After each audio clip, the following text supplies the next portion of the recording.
সম্মানিত সুধী মণ্ডলী সবাইকে ভালোবাসা এবং শুভেচ্ছা জানিয়ে আজকে একটি বিষয় নিয়ে আলোচনা করব। আজকের আলোচ্য বিষয় হলো বাংলাদেশের সেনাবাহিনী নিয়ে। তাহলে কথা না বাড়িয়ে পুরো ভিডিও ফুটেজটি আমি প্লে করে শোনাই, তারপর মূল আলোচনায় যাব। ঠিক আছে। সোমবার রাত 8:15টার দিকে বিমানবন্দরের ১ নম্বর ও ২ নম্বর টার্মিনালের সামনে ঘটে যায় এক চাঞ্চল্যকর ঘটনা। এক প্রবাসীর কাছ থেকে স্বর্ণসহ মূল্যবান জিনিস ডাকাতি করার চেষ্টা চালায় ৪ জন ব্যক্তি। আইনশৃঙ্খলা বাহিনীর সদস্য পরিচয় দিলেও সন্দেহ হয় প্রবাসীর। প্রতারণার বিষয়টি বুঝতে পারেন তিনি। পালানোর চেষ্টাকালে তাদের গাড়ির আঘাতে কয়েকজন আহত হন। পরে বিমানবন্দর আর্মড পুলিশ ব্যাটালিয়নের সদস্যরা সার্জেন্ট ইকবাল, মোহাম্মদ মাকসুদ, আসাদুল হক এবং পুশিদার হোসেন নামে ৪ জনকে আটক করে। আটককৃত সদস্যদের মধ্যে সার্জেন্ট ইকবাল এবং মোহাম্মদ মাকসুদ সেনাবাহিনীর সদস্য। তারা দুজনেই বর্তমানে র্যাবে কর্মরত রয়েছে বলে নিশ্চিত হওয়া গেছে। পুলিশ কনস্টেবল পুশিদার হোসেন বর্তমানে ঢাকা মেট্রোপলিটন পুলিশে কর্মরত। আটককৃত অপরজন মোহাম্মদ আসাদুল হক নিজেকে ব্যবসায়ী বলে পরিচয় দিয়েছেন। এ সময় পিবিএনের সহকারী পুলিশ সুপার এহসানুল কামরান তানভীর জানান, তাদের কাছ থেকে একটি প্রাইভেট কার জব্দ করা হয়েছে। প্রাথমিক তদন্তে জানা গেছে তারা দীর্ঘদিন ধরে এই ধরনের অপরাধ চালিয়ে আসছিল। আচ্ছা দর্শক শ্রোতারা, আপনারা শুনলেন তো। আপনারা কি ভাবছেন বলুন, আমাকে কমেন্ট করে জানাবেন। এখন সারা দেশে ডাকাতি শুরু হয়ে গিয়েছে। আমি সেনাবাহিনীদের ডাকাতি নিয়ে, সেনাবাহিনীর কিছু সদস্যদের ডাকাতি নিয়ে আমি পরে কথা বলছি।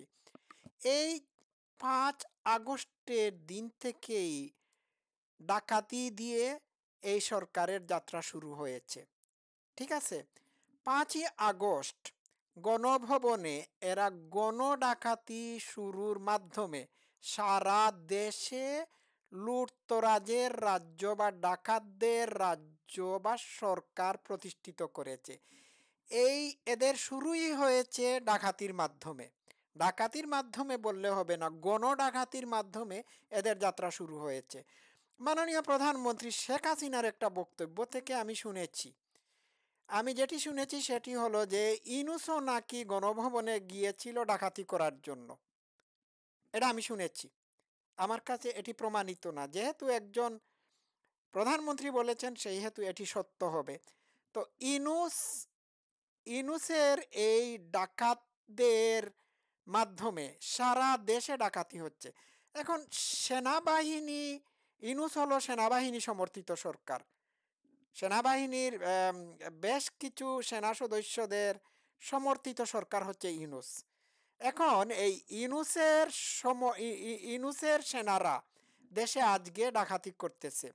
তো প্রথম কি ছিল, ছিল যে প্রথম কথা ছিল, প্রথম প্রথম যে কথা বলার ছিল সেটি হলো যে সেনাবাহিনীরা দায়িত্ব নিয়েছে এই প্রতিশ্রুতি বা এই প্রতিশ্রুতির মাধ্যমে বা এই শপথ করার মাধ্যমে যে তারা দেশের জনগণের জানমালের নিরাপত্তা দেবে।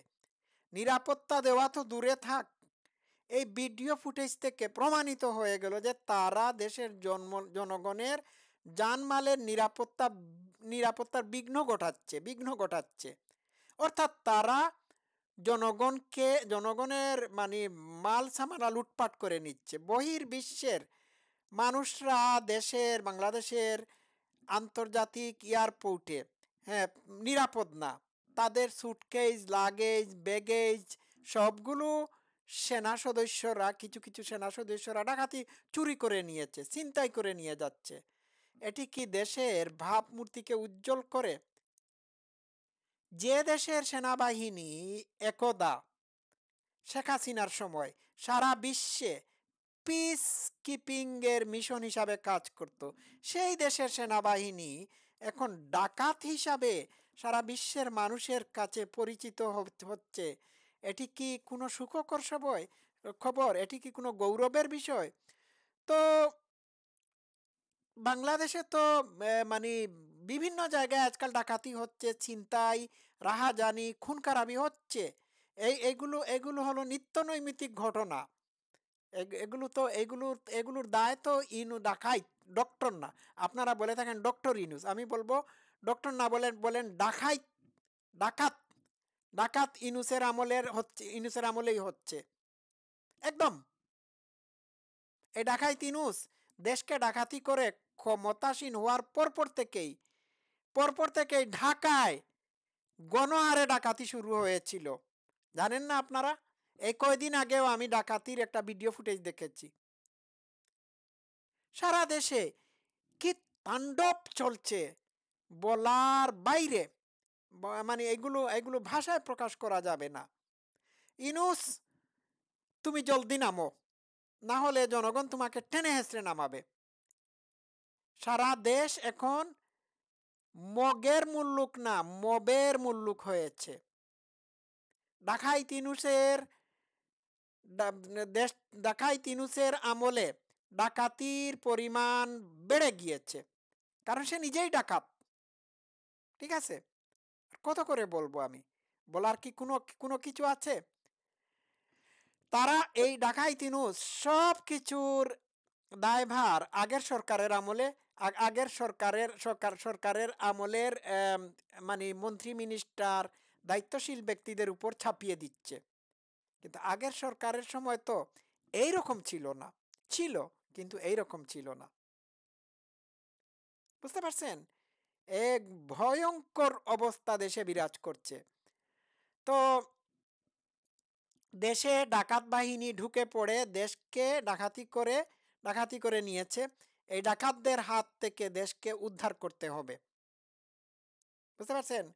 গণহারে জঙ্গিদেরকে, হ্যাঁ, জেলখানা থেকে ছেড়ে দেওয়া হয়েছে। হলি আর্টিজানের যে মানে সাজাপ্রাপ্ত জঙ্গিরা ছিল তাদেরকেও ছেড়ে দেওয়া হয়েছে, দেওয়া হয় নাই।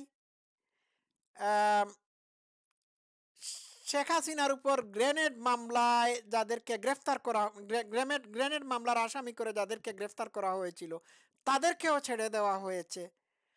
পুলিশের উপর যারা গণনিধন চালিয়ে প্রায় ৩,০০০-এর অধিক পুলিশকে মেরে ফেলেছিল তাদেরকেও ছেড়ে দেওয়া হয়েছে। তাহলে এরপরে দেশে আর কি আশা করতে পারেন? যখন ডাকাতদেরকে তাদের খাঁচা থেকে ছেড়ে দেওয়া হলো, তখন দেশে ডাকাতি ছাড়া আর কি প্রত্যাশা করতে পারেন বলুন তো দেখি? দেশে আজকে জনগণের জান মালের কোনো নিরাপত্তাই নাই। মানুষ ঘরে বসেও নিরাপদ নেই।